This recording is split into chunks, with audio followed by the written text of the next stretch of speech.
Olá, eu sou Adriano Moneta e este é o programa Segurança Pública em Debate, uma realização da Associação dos Delegados de Polícia do Estado de São Paulo, do Sindicato dos Delegados de Polícia do Estado de São Paulo, da Associação Nacional dos Delegados de Polícia Federal e do Sindicato dos Delegados de Polícia Federal do Estado de São Paulo.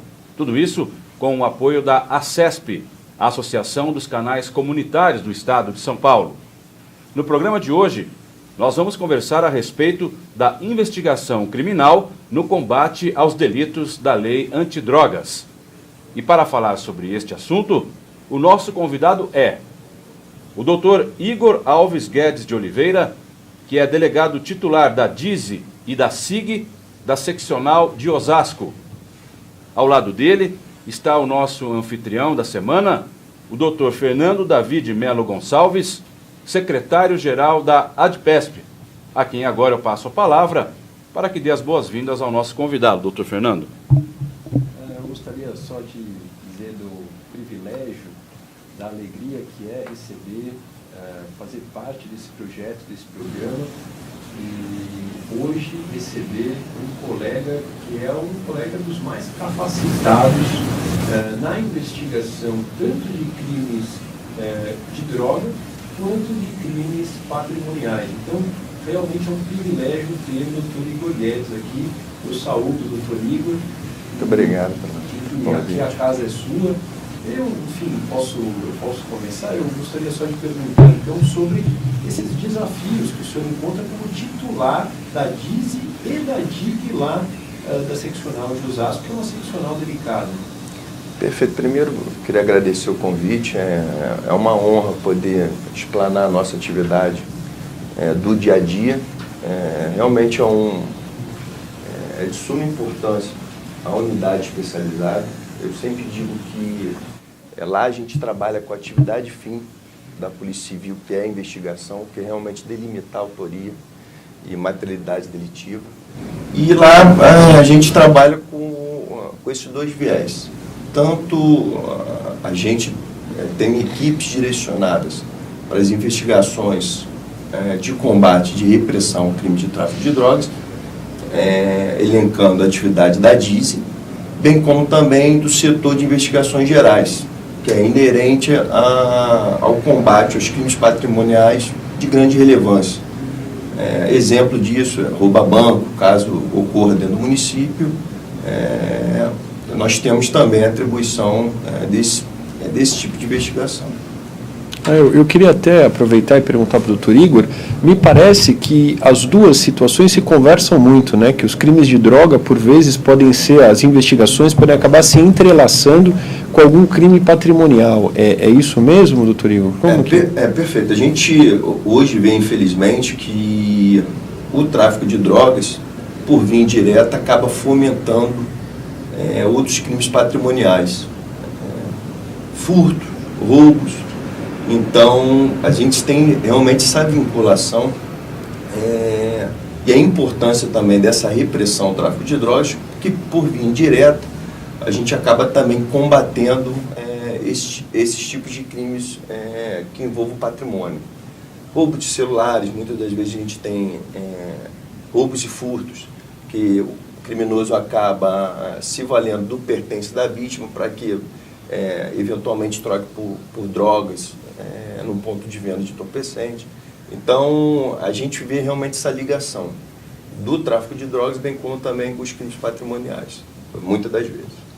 Teria algum caso, Dr. Igor, que o senhor possa contar para nós aqui a respeito da atividade e eventualmente até desse entrelaçamento, mas pode ser só de droga, de repente? Já tivemos casos numa investigação de roubo a banco, e no decorrer dessa investigação verificamos que grande parte dos integrantes dessa organização criminosa, que diga-se passagem, posteriormente descobrimos que agiu tanto no município de Osasco como demais municípios da Grande São Paulo, capital e interior, também tinha ligação com a conhecida facção criminosa. Então, a própria facção criminosa que age no estado de São Paulo, bem como outros entes federativos, acaba fomentando também esse tipo de organização voltada para roubo de banco, como emprestando armamentos de grosso calibre. Quando não, descobrimos que alguns desses integrantes, quando não dispunha de numerário, ele conseguia empréstimos de drogas para que eles eventualmente pudessem vendê-las e assim poder reverter em compra de armamento ou compra de outros artefatos para utilização no roubo de banco, no roubar banco. Num caso como esse, doutor Igor, o senhor entende que a interceptação telefônica ela é eficaz? Eles estão falando no telefone, os crimes criminosos? A gente faz até uma diferenciação. Nesse caso específico, foi interessante. A nossa linha de investigação também trabalhou com a medida cautelar de interceptação telefônica, bem como outras medidas depois também a gente acabou conseguindo. Todavia, a gente vê que muitas das vezes indivíduos vinculados a roubo a banco especificamente, eles têm linhas diretas, que só utilizam para aquela atividade. Diferente hoje do tráfico de drogas, de uma forma geral, quando se tem uma estrutura criminosa, você vê muito desses elementos, desses integrantes, apesar deles terem números vinculados, que muitas das vezes estão em nome de terceiros de boa-fé, que nem sabe que tem aquela linha telefônica em seu nome, eles acabam utilizando somente para habilitar determinados aplicativos. Então, ou seja, estamos com uma investigação em andamento que identificou que parte dessas células eles, só falam através de aplicativo, que atualmente ainda a gente não consegue monitorar por completo, e outra parte, geralmente na linha de baixo da organização criminosa, muitas vezes vendedores ou gerentes, eles têm a linha aberta. Então, eles se utilizam realmente de uma linha móvel. Diferentemente dessa parte desses outros integrantes, que acabam se utilizando somente da linha para habilitar esse aplicativo e para que eles possam se comunicar de forma privada e dificultando o trabalho da polícia.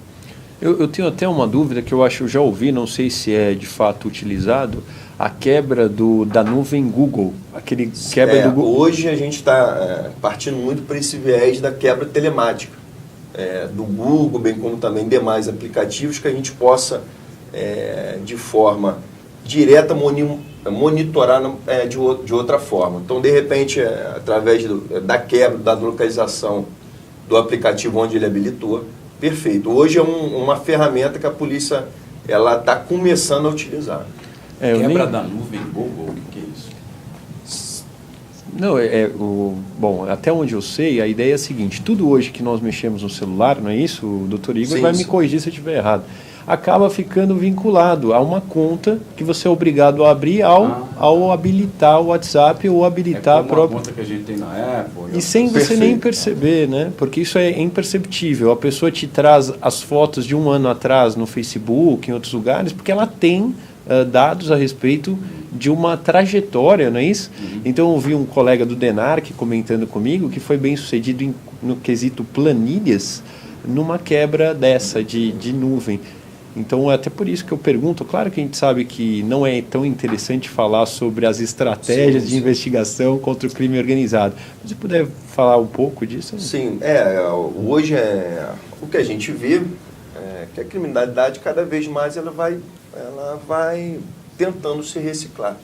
E a polícia também ela não está inerte. A gente está realmente buscando essas ferramentas. Um dado interessante, ontem eu tive no nosso departamento uma investigação nossa inerente ao tráfico de drogas e um indivíduo preso que iniciou através do auto de prisão em flagrante.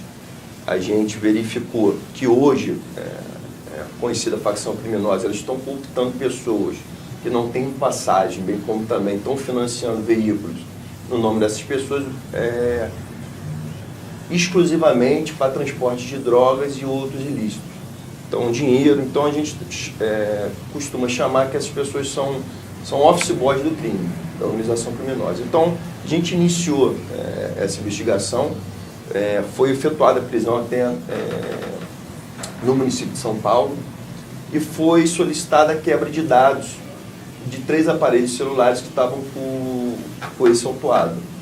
Ontem, em contato com o nosso departamento, verificou-se que um desses celulares é importante você trabalhar os dados, bem como também retornando a quebra telemática.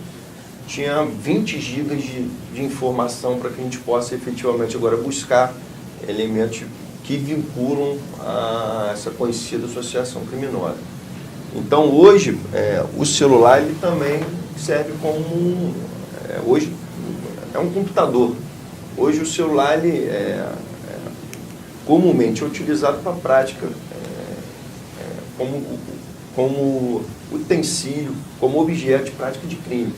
Então, ele é de vital importância numa apreensão, bem como também numa prisão, a gente, posteriormente, solicitar a quebra desses dados, que a gente possa buscar outros elementos. Um deles também é a quebra telemática, posteriormente, com autorização judicial. Não é comum colaboração premiada, né? Não é comum, é algo cooperam, né? É algo realmente que já foi ofertado por diversas vezes na nossa unidade policial, bem como pessoas que não tinham nenhum tipo de registro criminal a seu desfavor e ofertando a colaboração premiada. Todavia, por motivos óbvios, eles acabam declinando de aceitar a colaboração sob pena até mesmo de morte, não somente do autuado, bem como também de toda a sua família. A gente costuma dizer que é o tipo de ferramenta que no tráfico de drogas é muito difícil utilizar. E eu ainda não tive ainda a oportunidade de celebrar uma colaboração premiada vinculada ao tráfico de drogas. Doutor Igor, eu preciso interromper um minutinho, porque nós já encerramos o primeiro bloco, a gente volta já falando mais sobre esse assunto. Este é o programa Segurança Pública em Debate, final do primeiro bloco do programa de hoje, em que estamos conversando a respeito da investigação criminal no combate aos delitos da lei antidrogas. Primeiro bloco fica por aqui, segundo bloco já, não saia daí.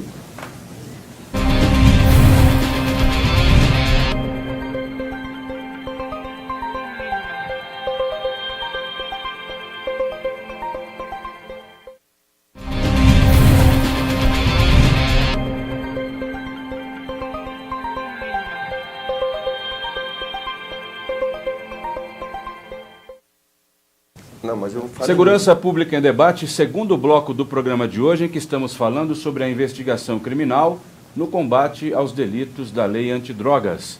Eu vou reapresentar o nosso convidado de hoje, que é o doutor Igor Alves Guedes de Oliveira, delegado titular da DISE e da SIG, da Delegacia Seccional de Osasco.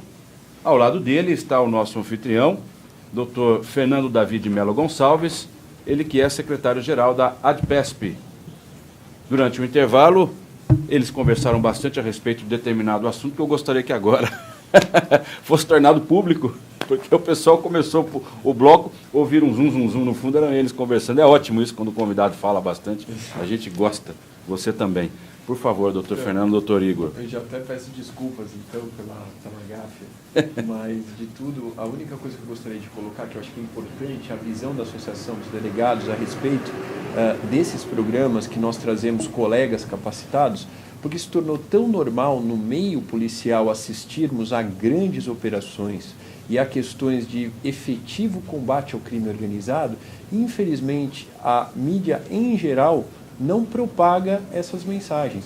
Então, eu gostaria de perguntar para o doutor Igor, do sem número de operações que eu vi, parece que o ano passado a SIG, lá de Osasco, teve uma apreensão de drogas extremamente relevante. Eu gostaria só de perguntar o volume e, mais ou menos, se ele pode nos contar como foi essa situação.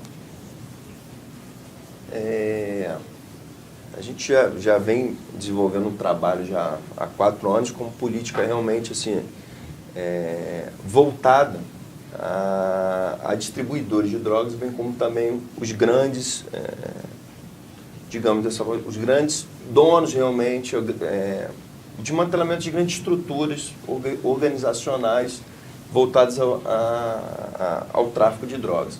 Então, o que a gente passou a elaborar, por óbvio, né, não esquecendo dos traficantes menores, mas a gente passou a empreender realmente esforços para que a gente pudesse aprender um volume maior de drogas, como também desestruturar organizações criminosas maiores. Então, um exemplo disso, somente no ano passado, a DICE de Osasco, salvo engano, ela prendeu mais de 1 tonelada de drogas e prendeu mais de 200 pessoas nessas operações. Sem delação premiada. Sem delação premiada. O que a gente tem feito? A gente tem analisado as áreas sensíveis dentro do município, que infelizmente não são poucas, e após trabalho de campo de investigação, a gente tenta direcionar para aquele determinado bairro, geralmente áreas carentes, onde o poder público, infelizmente, deixa a desejar com serviços públicos, e fazer operações pontuais, bem como também de desmantelamento daquele tráfico local. E tem gerado bastante êxito. Em uma das prisões, a gente conseguiu apreender 500 quilos de maconha. Em diligência posterior a essa investigação, conseguimos efetuar mais uma apreensão de 150 quilos. Então, a gente vê que realmente o trabalho que a gente está tendo voltado a esse desmantelamento é muito mais eficaz do que a prisão do pequeno traficante. Não que ele não deva pagar pela sua atividade criminosa. Não é isso que a gente... não é o recado que a gente quer dar. Só que a gente vem monitorando, porque a gente sabe também que não adianta prender o traficante menor, que a delação não funciona. Muitas das vezes a gente não vai ter informações por parte do colaborador, do autuado, nesse sentido. Então, as investigações realmente a gente vem direcionando para prender os grandes barões ligados ao tráfico de drogas local, bem como também com vinculações com o nosso município. Exemplo disso é o trabalho que a gente está iniciando, que há vinculação por parte de conhecida facção criminosa, e a gente tem certeza que vai ser mais um trabalho exitoso. Eu acho que é importante falar da aderência dessa proposta com a linha que a Associação dos Delegados e o Sindicato dos Delegados do Estado de São Paulo têm adotado no seguinte sentido, que priorizamos e gostaríamos que houvesse mais qualidade na prisão e menos quantidade de prisões, porque as estatísticas que são propaladas de uma maneira, retumbante, elas por vezes não correspondem à verdade do sentimento de segurança pública, de sensação de segurança do cidadão. Porque aquele soldado do tráfico, assim como aquela microcriminalidade, é substituída quase que de imediato. E, como disse o Dr. Igor, os barões do crime organizado, os chefes, ficam absolutamente tranquilos. A investigação qualificada, que é, de fato, onde devemos nos focar, onde devemos investir, é, sem dúvida, a linha para debelar, para terminar o crime organizado e desestruturar, de fato, o tráfico. Eu até queria perguntar, depois de uma grande apreensão ou de uma grande prisão como essa que você está me contando, doutor Igor, você sente lá no local cair o volume de criminalidade? Existe essa estatística? Tem alguma ideia sobre isso? Não, a gente tem notado, inclusive com o próprio reconhecimento da comunidade local, da redução. Por óbvio, muita coisa precisa ser trabalhada, muita coisa precisa ainda ser feita, para que a gente possa, cada dia mais, extirpar, conseguir diminuir esse tipo de incidência criminal. Só que uma coisa que nos deixa muito felizes nesse sentido, que cada vez mais a população local ela vem confiando no trabalho bem realizado da polícia. Te digo isso sem pestanejar, que a gente recebe por mês um volume de 30, 50 denúncias anônimas por parte da população. Sensacional. E importantíssimo, essas denúncias, muito delas acabam positivando realmente para a prática criminal. Então a gente verifica, a gente denota que a população, a cada dia que vai passando, vai acreditando realmente no trabalho que está sendo elaborado. A gente está à frente há pouco tempo da titularidade, mas sempre foi uma política de anos que a gente já vem desenvolvendo, até mesmo quando eu era delegado assistente. Realmente é uma política de trazer a comunidade realmente para o nosso lado. Muitas das vezes tivemos agora um caso exemplar nesse sentido, que a gente estava investigando um crime contra um delegado de polícia, um roubo. Esse delegado ele acabou sendo alvejado por 2 disparos de arma de fogo e, através de operações locais dentro da comunidade carente, através da prisão de um dos autores, a identificação dos autores, em uma das diligências, por óbvio, o cidadão ele não quer se identificar, até para preservar a sua identidade, garantir a sua integridade, porque é morador do local, ele acabou jogando um papel, e esse papel ele nos forneceu elementos importantes para que a gente pudesse realmente identificar o segundo autor desse crime bárbaro. O que aconteceu? Graças a Deus o colega está bem, mas de suma importância a participação da população também nesse sentido, que nos possibilitou identificar os 2 autores desse crime. Isso. Que no caso foi um roubo, né? Não sei se pode falar, há discussão doutrinária aí, acredito que não seja o local, se é um latrocínio tentado ou não, há essa discussão, mas o judiciário trabalhou com essa natureza. E a gente trabalhou como latrocínio tentado. Hoje, um dos indivíduos está foragido, foi decretada sua prisão preventiva, e o outro se encontra-se preso preventivamente. Então, é de vital importância, cada vez mais, é dever do Estado e também dever, sim, também da população de bem, ajudar a polícia nesse sentido.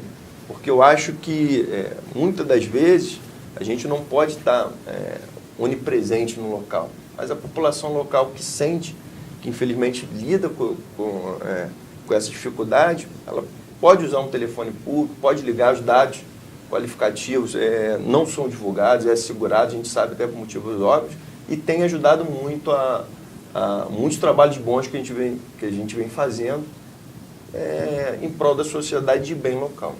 A certeza da punição é aquilo que traz a confiança da população e faz com que a Constituição Federal seja de fato observada, porque o artigo 144 da Constituição diz que a segurança pública é dever do Estado, mas é responsabilidade de todos. Então precisamos da comunidade e é assim que nós vamos conquistá-la. Eu queria que o doutor Igor, se puder, falasse um pouco a respeito da opinião, pode ser pessoal dele, ou enfim, da visão de delegado dele, a respeito das drogas. Os debates estão acontecendo sobre eventual descriminalização. O senhor tem alguma opinião formada? Então, eu estava analisando agora, recente, uma modificação que vai acontecer na lei de drogas. Salvo engano, foi aprovado agora pelo Senado Federal. Está esperando sanção do presidente no que diz respeito ao aumento de pena para a tipificação do tráfico de drogas para líderes da organização criminosa, seja individual ou coletivo, que a pena de reclusão passaria de 5 a 8 anos, pena mínima, e a pena máxima permaneceria 15 anos. Nesse aspecto, acho que foi interessante, uma vez que, na minha concepção, o que a gente vê na prática é que não há o desestímulo por parte da execução penal. O que a gente vê são pessoas que nunca tiveram registro criminal ou antecedente, sendo presas em flagrante ou sendo presas numa investigação.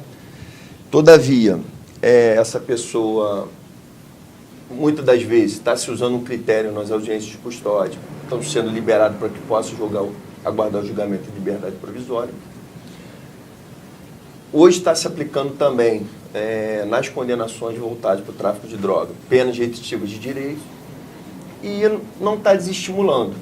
Já tivemos casos de prender o cidadão numa semana, na outra semana está sendo preso novamente pela gente. Nesse aspecto, eu acho que poderíamos melhorar a questão da facilitação, da dificuldade de colocar esse cidadão que não está preparado para reinserção na sociedade na rua. Eu acho que hoje a gente tem que ter um debate realmente também da sociedade civil nesse sentido. Todavia, a gente enfrenta um problema muito grave, que é hoje o déficit de vagas carcerárias. O Brasil hoje, salvo engano, é o terceiro do mundo de população carcerária, não se tem mais lugar para guardar, para custodiar preso, e a gente está utilizando me parece, da audiência de custódia, mais nesse sentido, realmente para tentar reduzir um quadro de precariedade. Descarcerização, né? Eu lembro o seguinte, que como delegado na Central de Flagrantes da Zona Norte, enfim, em outros lugares também, era muito comum isso que você falou, doutor Igor, que é a questão de voltar a prender a mesma pessoa em uma semana por tráfico de drogas, o microtráfico.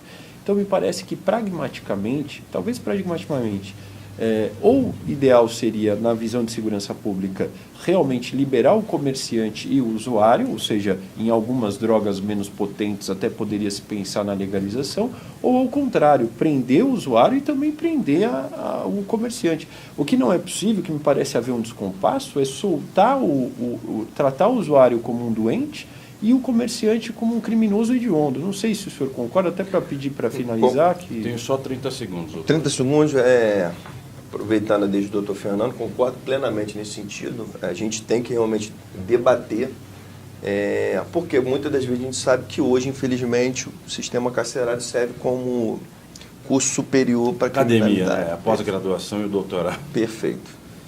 Doutor Igor Alves Guedes de Oliveira, delegado titular da DISI-SIG lá de Osasco, da seccional de Osasco, queria agradecer muito a sua presença aqui, por esse programa enriquecedor, esse assunto maravilhoso e importante que é o combate ao tráfico de drogas. Também agradeço a sua presença, doutor Fernando David Melo Gonçalves, secretário-geral da ADPESP.